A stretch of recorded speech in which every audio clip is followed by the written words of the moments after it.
도면을 정리해요.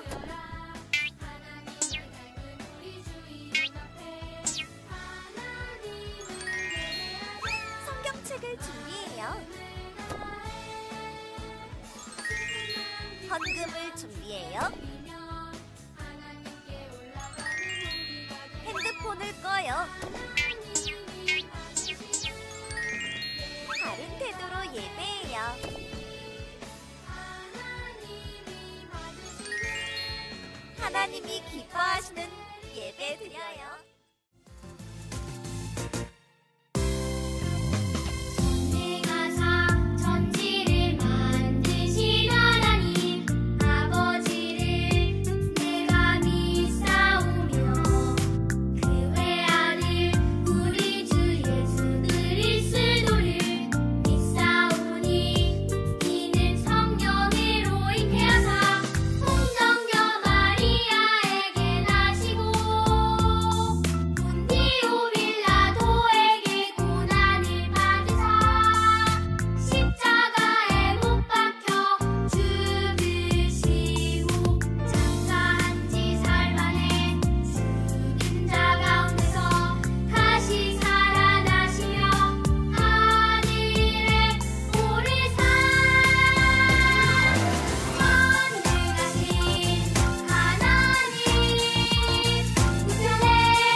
완전하신 나의 주 의의 길로 날 인도하소서.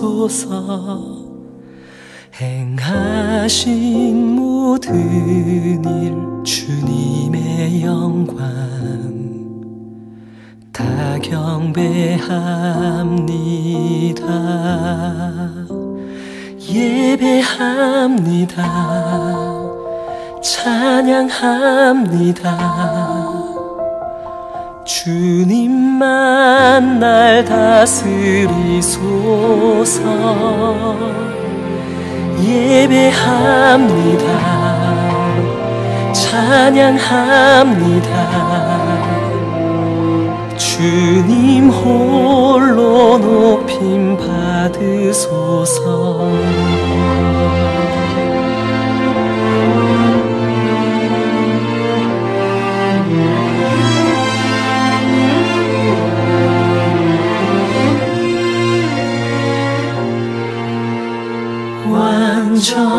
완전하신 나의 주 의의 길로 날 인도하소서. 행하신 모든 주님의 영광 다 경배합니다. 예배합니다. 찬양합니다. 주님만 날 다스리소서. 예배합니다. 찬양합니다. 주님 홀로 높임 받으소서. 예배합니다. 찬양합니다.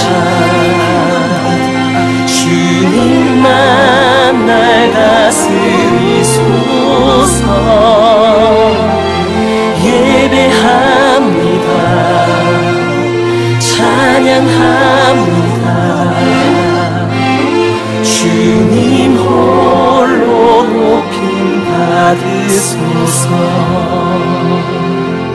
주님 홀로 높임 받으소서.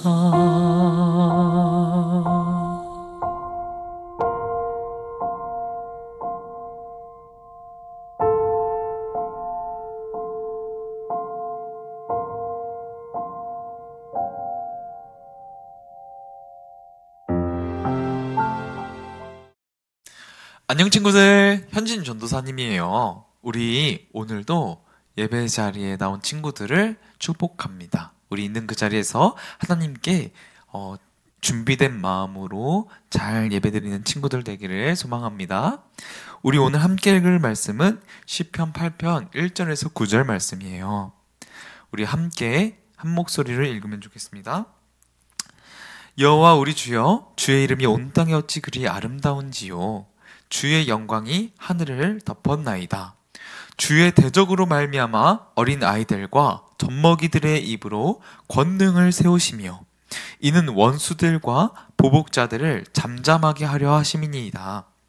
주의 손가락으로 만드신 주의 하늘과 주께서 베풀어 두신 달과 별들을 내가 보오니 사람이 무엇이기에 주께서 그를 생각하시며 인자가 무엇이기에 주께서 그를 돌보시나이까. 그를 하나님보다 조금 못하게 하시고 영화와 존귀로 관을 씌우셨나이다. 주의 손으로 만드신 것을 다스리게 하시고 만물을 그의 발 아래 두셨으니 곧 모든 소와 양과 들짐승이며 공중의 새와 바다의 물고기와 바닷길에 다니는 것이니이다. 여호와 우리 주여, 주의 이름이 온 땅에 어찌 그리 아름다운지요. 아멘. 자, 우리는 오늘 하나님이 나를 특별하게 만드셨어요 라는 주제로 말씀을 나눠보겠습니다. 여러분, 이 사람은 귀여운 토끼 베니를 그린 구경선 작가예요. 구 작가님은 청각장애와 시각장애가 있어요. 그래서 하나님이 나를 만드신 것이 실수가 아닐까? 하나님이 왜 나를 다른 사람들과 이렇게 다르게 만드셨을까? 라고 생각했대요. 그런데 하나님이 나를 소중하고 특별하게 만드셨구나 라는 것을 깨닫고 나서는 그림을 통해 16년 동안 세계 곳곳에 희망을 나눠주는 삶을 살고 있다고 해요. 여러분도 혹시 이런 생각을 한 적 있지 않나요? 나는 왜 이렇게 예쁘지도 않고 잘하는 게 없을까? 라고 말이죠. 그런데 여러분 알고 있나요? 하나님은 여러분을 아주 특별하게 만드셨어요. 바로 하나님을 닮게, 하나님의 형상대로 만드셨어요. 그래서 우리는 모두 특별하고 소중해요.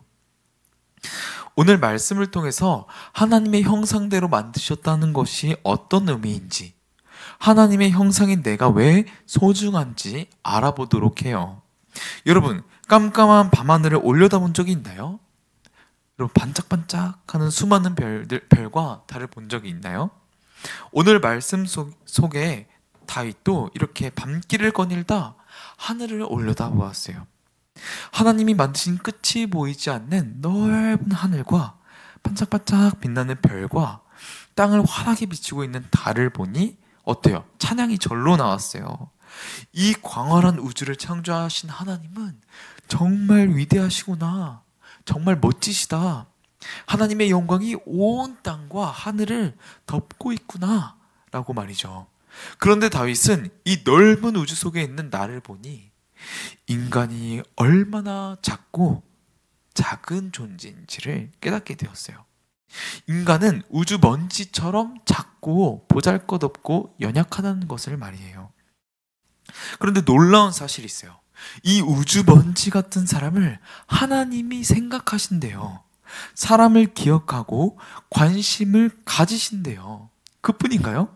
이 우주 전체를 만드신 하나님이 이 죄 많고 연약한 사람을 마음에 두고 돌봐주신대요. 그래서 다윗도 4절에 이렇게 고백하고 있어요. 사람이 무엇이기에 주께서 그를 생각하시며 인자가 무엇이기에 주께서 그를 돌보시나이까. 여러분, 이것이 바로 은혜예요.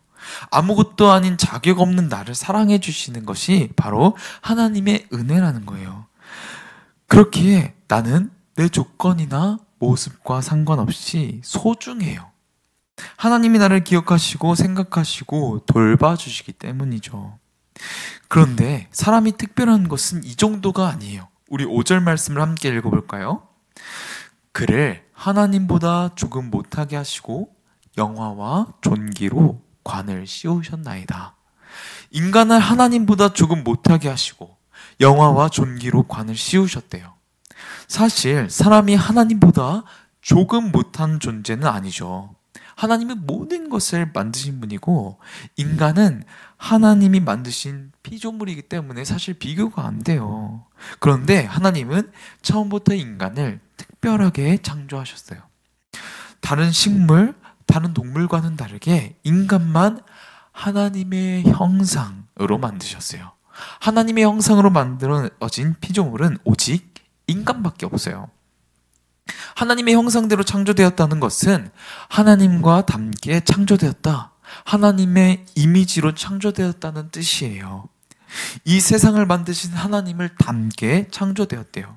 그래서 하나님의 형상대로 만들어진 우리는 영화와 존귀에 관을 쓰고 있는 아주 소중한 존재예요. 자, 그렇다면 우리는 하나님의 어디와 닮았을까요? 얼굴형이 닮았을까요? 아니면 코가 닮았을까요? 눈을 닮았을까요? 아니죠.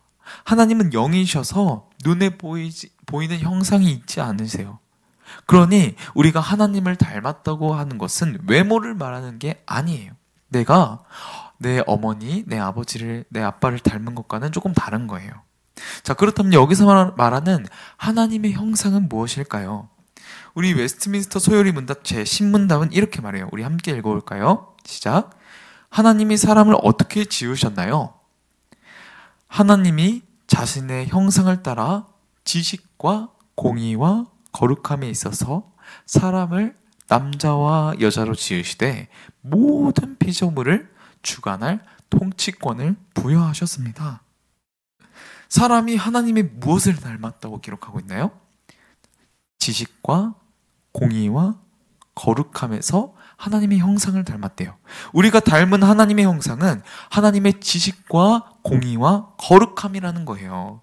하나님은 우리가 하나님과 세상을 알 수 있도록 하나님의 지식을 주시고 하나님과 바른 관계를 맺으며 의롭게 살 수 있도록 해주시고 또 구별되어서 거룩하게 살 수 있도록 해주셨어요. 이렇게 하나님을 닮아 지식과 공의와 거룩함이 우리에게 있어요.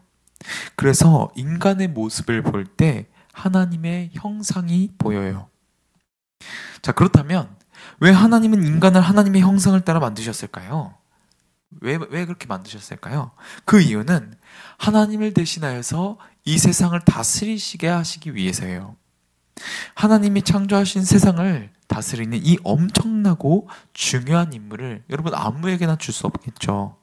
그 엄청난 임무를 하나님의 형상인 우리에게 주셨다는 거예요. 자, 그림처럼, 보이죠? 그림 보이죠? 그림처럼 하나님이 창조하신 온 우주 위의 사람을 하나님의 형상대로 특별하게 만드셨고 그 모든 것 위에 하나님이 계세요. 그런데 왕이신 하나님이 그 다스릴 수 있는 권한을 누구에게 주셨다고요? 네, 우리에게 그 권한을 주셨어요. 하나님이 다스리시는 온 세상을 사람에게 맡기신 거예요. 하나님이 만드신 다른 피조물이 사람을 보면 사람 안에 있는 하나님의 형상을 보고 다스림을 받아요. 사람인 내가 능력이 뛰어나서 내가 멋져서가 아니라 우리 안에 있는 하나님의 형상을 보고 말이죠. 이처럼 왕이신 하나님께서 우리를 왕의 가문, 즉 다스릴 수 있는 그 가문이 되게 하셔서 그 책임감을 우리에게 주셨어요. 그런데 한 가지 중요한 것이 있어요.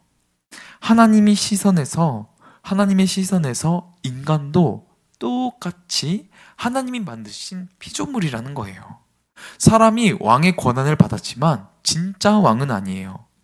진짜 왕은 누구세요? 하나님이시죠. 하나님 한 분이세요. 우리는 하나님이 만드신 피조물임을 잊으면 안 돼요. 그리고 하나님께서 우리의 왕이심을 잊으면 안 돼요. 따라서 우리는 이 세상을 우리 마음대로 사용하는 것이 아니라 하나님이 기뻐하시는 대로 다스리고 보존해야 해요. 자연 만물을 내가 필요한 대로 다 써버리고 망가뜨리면 돼요, 안 돼요? 안 되는 거예요. 그래서 하나님의 뜻대로 우리가 사랑하고 주님께서 다스리시라고 하신 대로 그대로 다스리면서 하나하나씩 세워나가야 돼요. 나는 우주 먼지같이 보잘것 없지만 하나님은 나를 기억하여 돌보실 뿐만 아니라 나를 하나님의 형상으로 만드셨어요. 우리는 우리를 만드신 분의 흔적을 지닌 소중하고 특별한 존재예요. 또 하나님은 우리에게 하나님을 대신해서 이 세상을 다스리는 특별한 임무도 주셨어요. 그러니 우리 인생을 다스리는 이 임무, 이 목적을 좋은 대학을 가고 우리가 좋은 차를 사고 돈을 많이 벌고 맛있는 음식을 많이 먹고 단순히 이런 것에 삶의 목적을 두지 않아야 돼요. 그렇죠? 하나님께서 맡기신 온 세상을 하나님의 뜻대로 세워가는 것이 우리의 삶의 목적이에요. 그래서 우리의 자신이 하나님 앞에 예배자로 잘 드려지는 것도 우리가 세워야 할 목적이겠고, 또 하나님께서 우리에게 전하라고 하신 그 예수 그리스도의 복음을 전하는 일도 우리의 삶의 목적이 되겠고, 또 하나님께서 아름답게 창조하신 이 세상 만물을 잘 다스리고 환경 문제, 기후 문제, 경제나 과학 어느 영역이든 나를 통해서 하나님의 뜻이 드러나는 것, 우리는 그것을 목적을 향해서 가야 되는 거예요. 그래서 내 안에 있는 하나님의 형상을 한껏 드러내는 나의 삶이 되기를 소망합니다. 네, 오늘 말씀을 마치며 기도하도록 하겠습니다. 하나님 아버지 감사합니다.